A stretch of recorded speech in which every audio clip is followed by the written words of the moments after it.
Good morning everyone, welcome to the online class of Target Defence Academy. बेटा आज हम बात करेंगे टॉप करंट अफेयर्स के बारे में।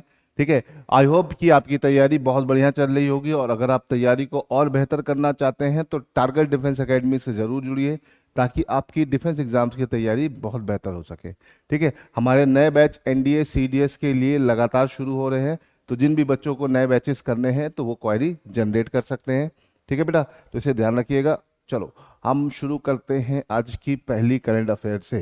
Who recently announce 4% housing reservation for person with disability in government housing, है ना। किसने हाल में ही सरकारी आवास में विकलांग व्यक्तियों के लिए 4% आवास आरक्षण की घोषणा की है? तो भैया ये कौन सा मिनिस्ट्री है, ये पूछ रहा है किस मिनिस्ट्री ने घोषणा करी। देखो ये बहुत इंपॉर्टेंट स्कीम होगी। अगर आप डिसेबल्ड हैं तो आपके लिए 4% कोटा है। कहाँ पर? गवर्नमेंट के जो भी बोल सकते हैं हाउसिंग स्कीम में। तो ministry of finance, ministry of housing and urban affair, ministry of social justice and empowerment, ministry of labour and employment. तो बेटा जब हम यहाँ पे बात करते हैं तो आपका बेसिकली जितना भी हाउसिंग वगैरह का एरिया आता है ministry of housing and urban affairs के अंदर आता है। तो इसका आंसर क्या हो जाएगा बेटा? बी। ठीक है, ministry of housing and urban affair India की वो मिनिस्ट्री है जो इन सब चीज़ों के ऊपर काम करती है। ठीक है, चलिए आगे बढ़ते हैं। ये बहुत बड़ी न्यूज़ है ना। Prime minister Narendra Modi recently inaugurate 103 Amrit Bharat railway station in which state? भैया अमृत भारत रेलवे स्टेशन, भारत में 1200 से ज़्यादा अमृत भारत रेलवे स्टेशन बनाने की बात चल रही है और अभी 103 अमृत भारत रेलवे स्टेशन का इनॉग्रेशन मोदी जी ने किया वर्चुअली पैन इंडिया लेवल पर, है ना। तो भैया ये किस स्टेट में जाकर किया वर्चुअली? तो भैया महाराष्ट्र, राजस्थान, उत्तर प्रदेश, गुजरात। तो आंसर है राजस्थान, मोदी जी ने किया। बहुत इंपॉर्टेंट है, इसे ध्यान रखिएगा। हाँ आगे बढ़ते हैं, क्वेश्चन नंबर 3 की तरफ चलते हैं। Which financial institution has partnered with Aditya Birla Capital to enhance access to loan produced across India? तो भैया सीधा सा क्वेश्चन है, किस वित्तीय संस्थान ने पूरे भारत में ऋण उत्पादों तक पहुंच बढ़ाने के लिए आदित्य बिरला कैपिटल के साथ भागीदारी की? तो भैया किसने की? SBI, state bank of India ने की, इंडियन पोस्ट पेमेंट बैंक ने की, रिजर्व बैंक ऑफ इंडिया ने की, नाबार्ड ने की। तो भैया रिजर्व बैंक ऑफ इंडिया तो हो ही नहीं सकता, because reserve bank of India क्या होता है? बैंकों का बैंक होता है। नाबार्ड क्या है? एग्रीकल्चर बैंक है। तो ये दोनों तो अपने आप ही चले गए, बचा ए एंड बी। तो भैया इसमें बी वाला आंसर एकदम सही है। इंडिया पोस्ट पेमेंट बैंक ने क्या किया है? पार्टनरशिप की है इस तरह की। ठीक है, ताकि ज़्यादा से ज़्यादा लोन लोगों को मिल सके। ठीक है, हाँ अब ये क्वेश्चन आता है, world turtle day observe annually on which day? भैया टर्टल कछुआ दिवस हम हर साल कब मनाते हैं? ठीक है, 21 मई, 22 मई, 23 मई की 24 मई? तो देखो 22 मई को बेटा बायोलॉजिकल डाइवर्सिटी डे होता है, 21 मई को एंटी टेररिज्म डे होता है, इस दिन राजीव गांधी जी की हत्या हुई थी। और बचा क्या आपका 23 मई और 24 मई? तो इसमें 23 मई एकदम सही जवाब है। 23 मई को बेटा हम हर साल मनाते हैं वर्ल्ड टर्टल डे। ठीक है, 22 मई को क्या मनाते हैं? World biological diversity day. ठीक है, 21 मई को एंटी टेररिज्म डे, है ना।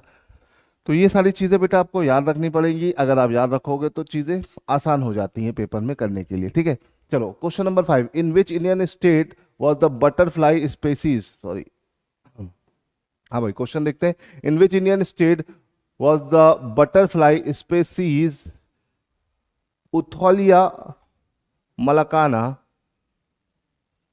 मलक्काना officially recorded for the first time? तो भैया ये बटरफ्लाई की जो नई स्पेसीज है पहली बार रिकॉग्नाइज की गई है अरुणाचल प्रदेश, सिक्किम, मेघालय की, नागालैंड। ठीक है, तो अगर हम यहाँ पे बात करते हैं तो हमारे पास 4 स्टेट हैं, इसमें से ये स्पेसीज आपको कहाँ देखने को मिली? तो बेटा ये मिली आपको अरुणाचल प्रदेश में, इसे ध्यान रखिएगा। ठीक है, चलिए आगे बढ़ते हैं। Which scheme aim to provide affordable housing for urban residents, है ना। अर्बन रेजिडेंट के लिए अफोर्डेबल हाउस, है ना, रहने के लिए घर प्रोवाइड करने का काम कौन सी स्कीम करती है? पीएम सुरक्षा बीमा योजना, भैया तो बीमा है। आवास योजना यही हो गया। आयुष्मान भारत योजना जो हेल्थ इंश्योरेंस है। पीएम मत्स्य संपदा मतलब फिशिंग से रिलेटेड है, तो इसे याद रखिएगा। तो बेटा अगर हम बात करते हैं पीएम आवास योजना, पीएम आवास योजना की बात करते हैं तो पीएम आवास योजना 2016 में स्टार्ट की गई। कब की गई बेटा? 2016 में, है ना। इसकी दो फेजेज होते हैं, एक रूरल, एक ग्रामीण और एक शहरी।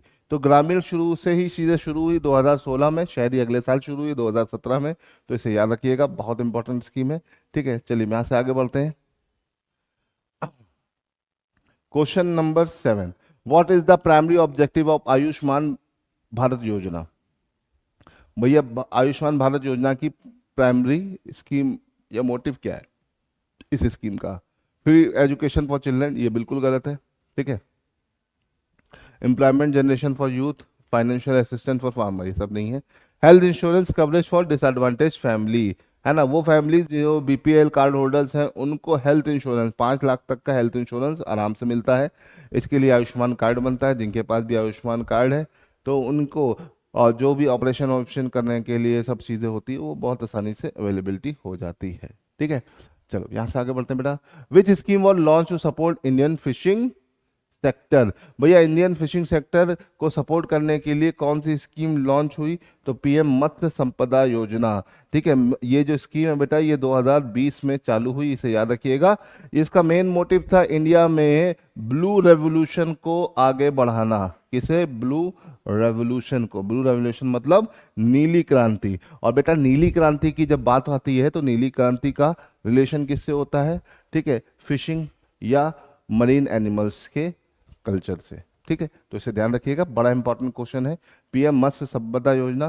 देखो पीएम जनधन योजना तो बेटा बहुत इंपॉर्टेंट है कि भैया ये जनधन योजना क्या था, 2014 में शुरू हुई थी। अटल पेंशन योजना की बात करें 2015 में शुरू हुई थी। और आपका स्वच्छ भारत मिशन 2014 में शुरू हुआ था। तो ये सारे योजना याद रखिएगा किस ईयर में शुरू हुई, क्योंकि अक्सर पेपर में पूछ ली जाती है, मैच करने को आ जाती है, आप इसमें परेशान हो जाते हो कहाँ से आ गया, कैसे आ गया, क्या करेंगे। तो एक एक बार अगर थोड़ा थोड़ा करके भी देखते रहोगे तो दिमाग में सेट रहेगा, कंफ्यूजन कभी नहीं होगी। ठीक है, चलो अब यहाँ से आगे बढ़ते हैं बेटा, अगली क्वेश्चन की तरफ चलते हैं। अगला क्वेश्चन है, विच scheme provide financial security upon retirement for the low income worker? तो भैया लो इनकम वर्कर के रिटायरमेंट के बाद, मतलब जब वो अपने काम करने की उम्र से आगे बढ़ जाते तो उनको फाइनेंशियल सिक्योरिटी मतलब पेंशन जैसी चीजें प्रोवाइड करने का काम किसका है? पीएम सुरक्षा बीमा योजना। भैया ये तो बीमा दे रहा है, ये तो बिल्कुल नहीं है। पीएम जनधन योजना, ये भी नहीं है। उज्ज्वला योजना तो गैस कनेक्शन के लिए होती है, तो इसका आंसर क्या होगा? अटल पेंशन योजना। बेटा अटल पेंशन योजना की अगर हम बात करें तो ये 2015 में शुरू हुई, इसे याद रखिएगा। पीएम सुरक्षा बीमा योजना भी 2015 में शुरू हुई। ये दोनों स्कीम 2015 की है, इसे याद रखिएगा। अगर हम बात करते हैं उज्ज्वला योजना की बेटा, तो उज्ज्वला योजना 2016 में शुरू हुई। इसका मेन मोटिव क्या था? एलपीजी कनेक्शंस को प्रोवाइड कराना। ठीक है, जनधन योजना मैं ऑलरेडी आपको बता चुका हूँ 2014 में शुरू हुई। ठीक है, चलो यहाँ से आगे बढ़ते हैं।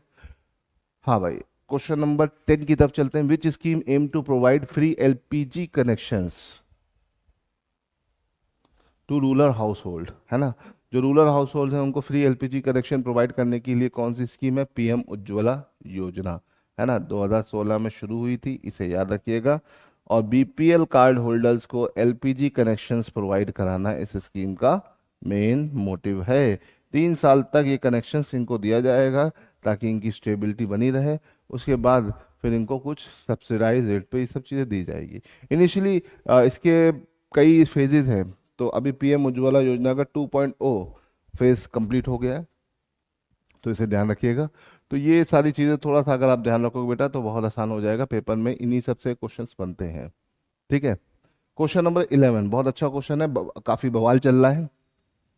विच soap brand has Tamannaah Bhatia recently been appointed as the brand ambassador for? ठीक है, तो भैया कौन से सोप ब्रांड के लिए इनको बनाया गया? तो भैया मैसूर सैंडल सोप के लिए बनाया गया है, जो 1916 से Mysore is be famous for sandal soap, है ना, sandals, Mysore sandals are very famous. तो यहाँ पे यहाँ के लोगों का क्या बोलना है कि भैया हमारे यहाँ पर ये कर्नाटका का है, तो कर्नाटक या कन्नड़ बोलने वाले व्यक्ति को ही आपको ब्रांड एम्बेसडर बनाओ, ना कि किसी दूसरी लैंग्वेज वाले को। तो ये थोड़ा सा बोल सकते हैं रीजनल एक बवाल चल रहा है, तो उसके चलते ही न्यूज़ में आ गया, तो इसे ध्यान रखिएगा। तमन्ना भाटिया मैसूर सैंडल सोप की क्या है? ब्रांड एम्बेसडर बनाई गई है। ठीक है, ये बहुत पुराना सोप है, 1916 से चला आ रहा है, काफ़ी फेमस है, तो इसे ध्यान रखना है बेटा आपको। ठीक है, आई होप कि आपको आज सब चीज़ें समझ में आई होंगी। ठीक है, इसी तरह से लगातार करंट अफेयर से बने रहिए, और जो भी इंपॉर्टेंट करंट अफेयर्स है मैं लगातार आपके साथ शेयर करता रहूँगा। तो हमारे साथ जुड़े रहिए और बने रहिए। आज के लिए इतना ही। जय हिंद।